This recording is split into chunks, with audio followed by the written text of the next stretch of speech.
Assalamualaikum warahmatullahi wabarakatuh. Salam sejahtera untuk kita semua. Shalom.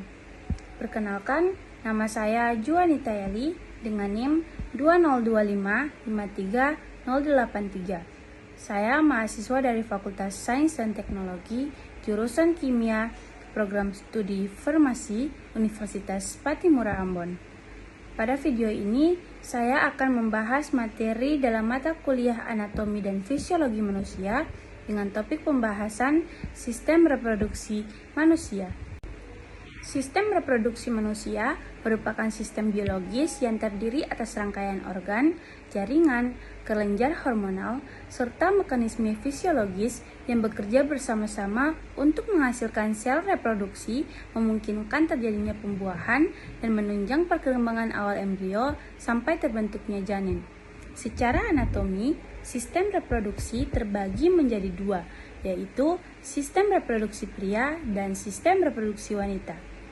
Masing-masing memiliki struktur khusus dengan fungsi yang saling melengkapi. Dalam fisiologis, sistem ini berkaitan erat dengan hormon-hormon yang dikeluarkan oleh kelenjar hipotalamus, hipofisis, gonad, serta jaringan pendukung lainnya yang bekerja sama secara terkoordinasi melalui mekanisme feedback. Yang akan kita bahas pertama yaitu sistem reproduksi pria. Sistem reproduksi pria terdiri dari organ eksternal dan internal yang berfungsi untuk menghasilkan sperma dan hormon seks pria. Yang pertama yaitu organ eksternal. Organ eksternal terbagi menjadi dua, yaitu penis dan skrotum. Penis adalah organ vital pria yang berfungsi ganda dalam sistem reproduksi dan sistem kemih. Penis digunakan untuk berhubungan seksual. Saat terangsang secara seksual, jaringan spons di dalamnya atau corpus cavernosum dan corpus spongiosum terisi penuh dengan darah, menyebabkan penis membesar dan mengeras atau eraksi. Eraksi ini memungkinkan penetrasi dan ejakulasi, yaitu pengeluaran air mani yang mengandung sperma ke dalam saluran reproduksi wanita. Penis juga berfungsi sebagai saluran untuk mengeluarkan urin dari kandung kemih melalui uretra, saluran yang membentang di sepanjang bagian dalam penis. Sedangkan skrotum atau kantung pelir adalah kantung kulit tebal yang terletak di bawah penis. Skrotum berfungsi untuk mengelilingi dan melindungi testis, epididymis, dan bagian bawah korda spermatika. Fungsi paling kritis dari skrotum adalah mengatur suhu testis. Testis harus berada pada suhu yang sedikit lebih rendah dari suhu tubuh inti agar produksi sperma atau spermatogenesis dan hormon testosteron dapat berjalan optimal. Skrotum dapat mengendur saat panas atau mengerut saat dingin untuk menjaga suhu ideal tersebut. Singkatannya, penis berfungsi sebagai alat kopulasi atau hubungan seksual dan saluran urin, sedangkan skrotum berfungsi sebagai pelindung dan pengatur suhu untuk testis yang memproduksi sperma. Yang kedua yaitu organ internal atau saluran dan kelenjar. Yang pertama yaitu testis atau buah zakar. Organ utama tempat terjadinya produksi sperma atau spermatogenesis dan produksi hormon seks pria, terutama testosteron, yaitu epididymis. Epididymis adalah saluran tabung melingkar yang menempel pada bagian belakang setiap testis. Fungsinya yaitu menjadi pematangan sperma. Sperma yang baru diproduksi di testis belum sepenuhnya matang atau dapat bergerak. Epididymis berfungsi sebagai tempat penyimpanan di mana sperma menyelesaikan proses pematangannya, memberikan kemampuan untuk berenang, dan membuahi sel telur. Kemudian, penyaluran sperma. Saat ejakulasi, sperma didorong dari epididymis menuju vas deferens. Yang ketiga yaitu vas deferens. Vas deferens atau saluran sperma adalah sepasang tabung panjang dan tipis yang berfungsi mengangkut sperma matang dari epididymis ke uretra. Saluran ini berakhir dan bergabung dengan vasikula seminalis membentukkan saluran ejakulasi. Yang keempat yaitu vasikula seminalis. Vasikula seminalis adalah sepasang kelenjar yang terletak di belakang kandung kemih. Fungsi utamanya adalah produksi cairan semen. Kelenjar ini menghasilkan cairan kental kaya fruktosa yang menyusun sekitar 60% hingga 70% volume air mani. Fruktosa ini berfungsi menjadi sumber energi bagi sperma untuk bergerak aktif. Yang kelima yaitu kelenjar prostat. Kelenjar prostat terletak tepat di bawah kandung kemih dan mengelilingi bagian atas uretra. Fungsi utamanya adalah produksi cairan prostat. Prostat menghasilkan cairan encer berwarna putih susu yang ditambah ke air mani. Cairan ini mengandung enzim, asam sitrat, dan seng yang membantu melindungi dan meningkatkan motilitas atau pergerakan sperma, serta menetralkan keasaman di uretra dan vagina. Yang keenam yaitu kelenjar Cooper atau kelenjar bulbouretral. Kelenjar Cooper adalah dua kelenjar kecil berbentuk seperti kacang polong yang terletak di bawah kelenjar prostat di kedua sisi uretra. Fungsinya adalah sekresi lendir pelumnas. Kelenjar ini mengeluarkan cairan lendir bening dan kental atau cairan praejakulasi sebelum ejakulasi. Sebenarnya terjadi cairan ini berfungsi untuk melumasi uretra dan menetralkan sisa urin yang bersifat asam di dalam uretra, menciptakan lingkungan yang lebih aman bagi sperma saat melintas. Dan yang terakhir yaitu uretra atau saluran kemih, adalah saluran berbentuk tabung yang menghubungkan kandung kemih ke lubang luar tubuh yang pada pria terletak di ujung penis. Organ ini memiliki peran penting dalam dua sistem tabung yang berbeda, yaitu sistem kemih atau urinaria. Ini adalah fungsi utama. Uretra bertindak sebagai saluran pengeluaran urin yang ditampung dari kandung kemih untuk dikeluarkan dari tubuh. Yang kedua yaitu sistem reproduksi.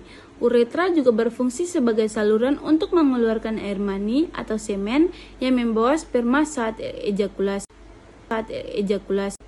Setelah kita membahas tentang organ reproduksi pria, sekarang kita beralih ke organ reproduksi wanita. Organ reproduksi wanita terdiri dari organ eksternal dan organ internal yang berfungsi untuk menghasilkan ovum atau sel telur, menerima sperma, tempat pembuahan, dan mendukung kehamilan. Yang pertama yaitu organ eksternal. Organ eksternal terbagi menjadi satu bagian, yaitu vulva. Vulva adalah seluruh area organ kelamin luar wanita.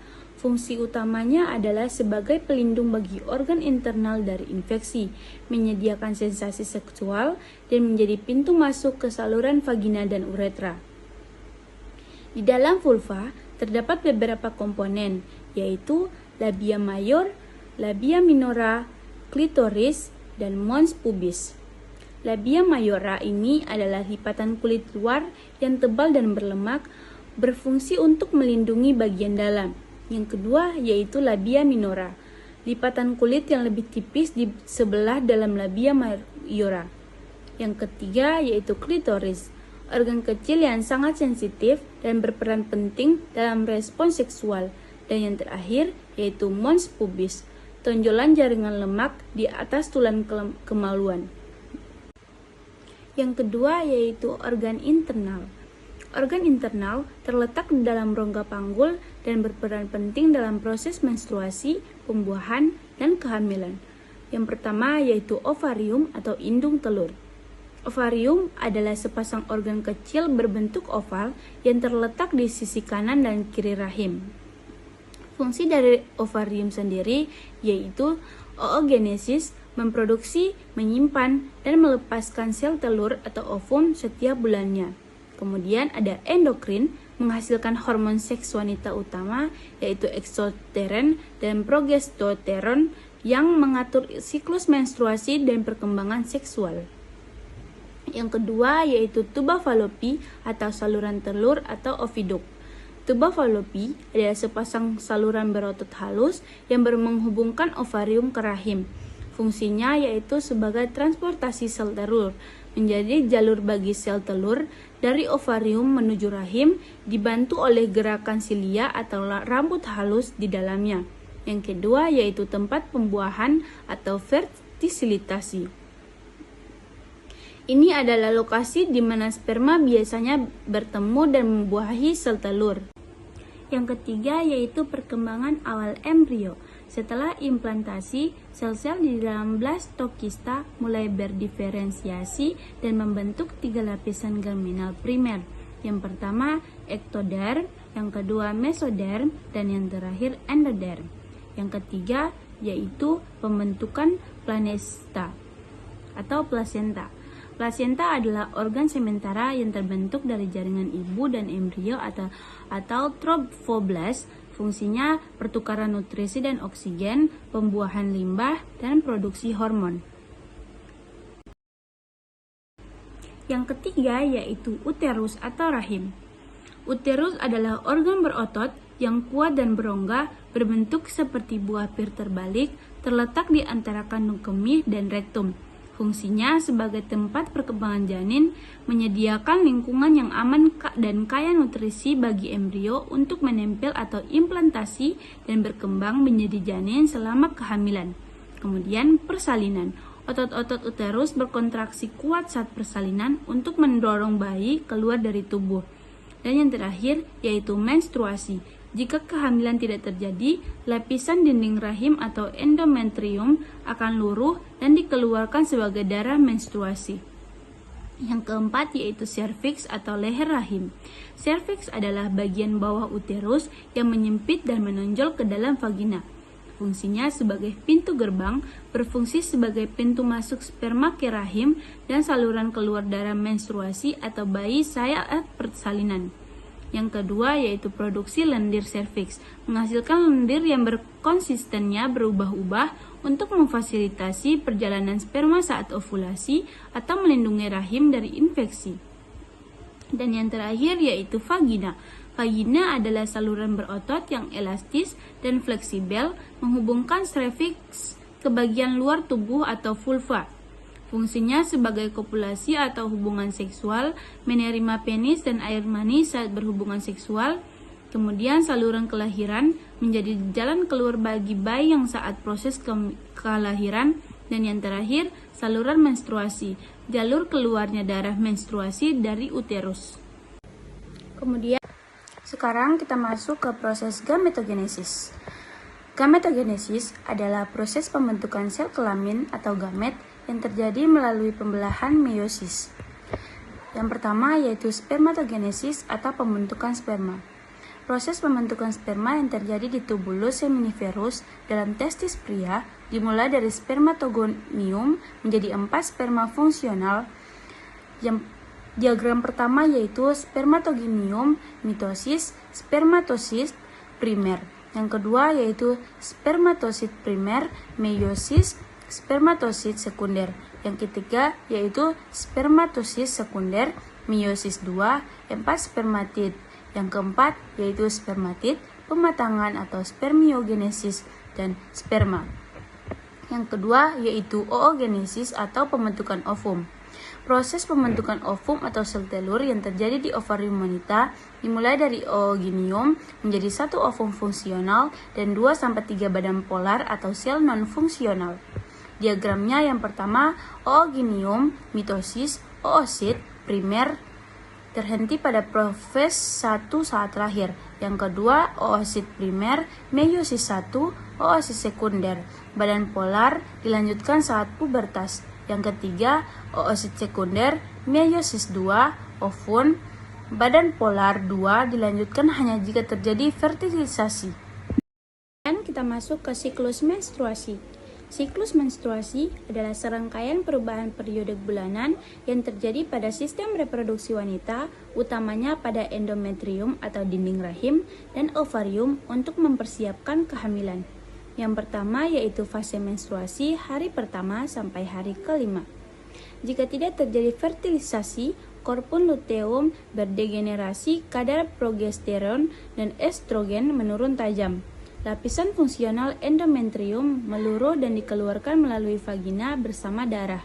Yang kedua yaitu fase proliferasi atau folikular hari ke-6 sampai hari ke-14. Hormon FSH merangsang perkembangan folikel dari ovarium. Folikel yang berkembang menghasilkan estrogen. Estrogen merangsang perbaikan dan penebalan kembali lapisan endometrium atau proliferasi. Yang ketiga yaitu fase ovulasi sekitar hari 14.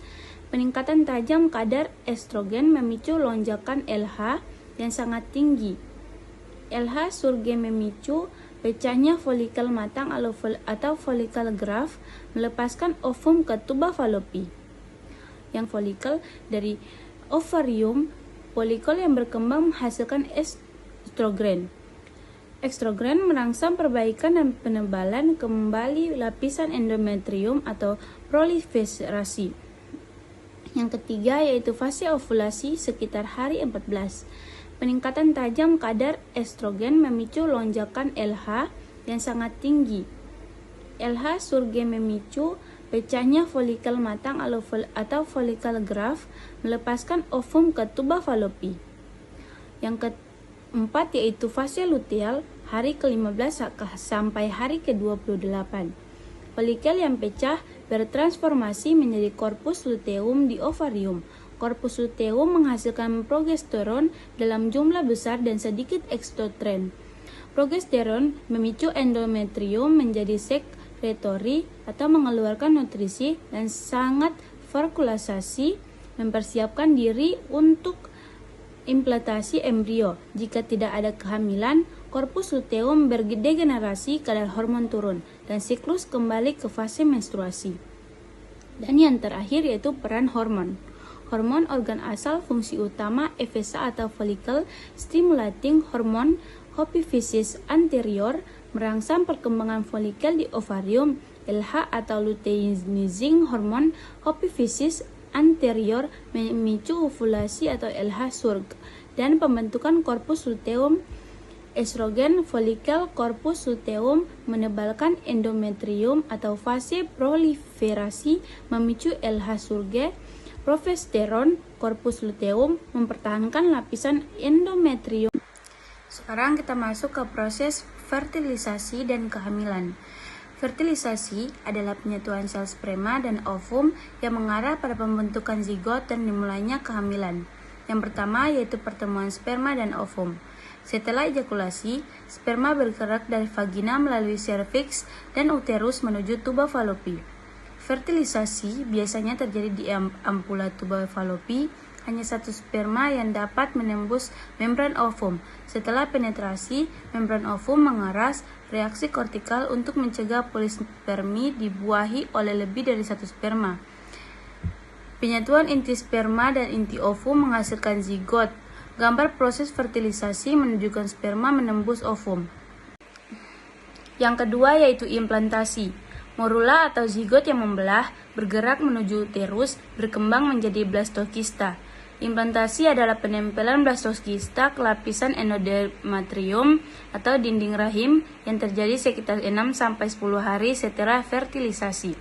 Setelah implantasi, sel-sel troiblast blastokista mulai mensekresikan hormon HCO yang menjaga korpus luteum tetap aktif untuk menghasilkan progesteron dan mencegah menstruasi. Gambar proses implantasi menunjukkan blastokista menempel pada endometrium. Yang ketiga yaitu perkembangan awal embrio. Setelah implantasi, sel-sel di dalam blastokista mulai berdiferensiasi dan membentuk 3 lapisan germinal primer. Yang pertama, ektoderm, yang kedua, mesoderm, dan yang terakhir, endoderm. Periode ini, minggu ke-3 hingga ke-8 adalah masa kritis pembentukan organ. Yang keempat yaitu pembentukan plasenta. Plasenta adalah organ sementara yang terbentuk dari jaringan ibu dan embrio. Fungsinya yaitu pertukaran nutrisi dan oksigen. Yang kedua, pembuangan limbah, dan yang terakhir, produksi hormon. Sekarang kita masuk ke proses persalinan. Persalinan atau pertus adalah proses di mana janin, plasenta, dan selaput ketuban dikeluarkan dari uterus ibu. Tahapan persalinan. Tahap 1, dilatasi serviks atau pembukaan. Kontraksi uterus dimulai dan secara bertahap semakin kuat dan sering. Serviks menipis dan melebar hingga mencapai pembukaan penuh atau 10 cm. Tahap ini adalah yang terutama selaput ketuban pecah atau pecah ketuban. Tahap 2, keluarnya bayi. Dimulai dari pembukaan serviks penuh hingga bayi lahir. Ibu merasakan dorongan kuat untuk mengenjan. Dan yang terakhir, kontraksi yang kuat mendorong bayi melewati serviks dan vagina. Tahap 3, pengeluaran plasenta. Dimulai segera setelah bayi lahir hingga plasenta dikeluarkan. Kontraksi uterus berlanjut untuk melepaskan plasenta dari dinding rahim. Kemudian peran hormon oksitosin dan prostaglandin. Yang pertama yaitu oksitosin, dilepaskan dari kelenjar pituitari atau posterior ibu, berperan utama dalam merangsang kontraksi otot polos uterus yang kuat dan teratur selama persalinan, juga berfungsi dalam refleks pengeluaran ASI setelah persalinan. Dan yang kedua yaitu prostaglandin, diproduksi secara lokal di uterus dan membran janin, meningkatkan sensitivitas otot rahim terhadap oksitosin, membuat refleks melunak dan menipis atau pemataman serviks sebagai persiapan untuk dilatasi. Sekarang kita masuk pada gangguan atau penyakit sistem reproduksi. Berbagai kondisi dapat mengganggu fungsi normal sistem reproduksi pria dan wanita.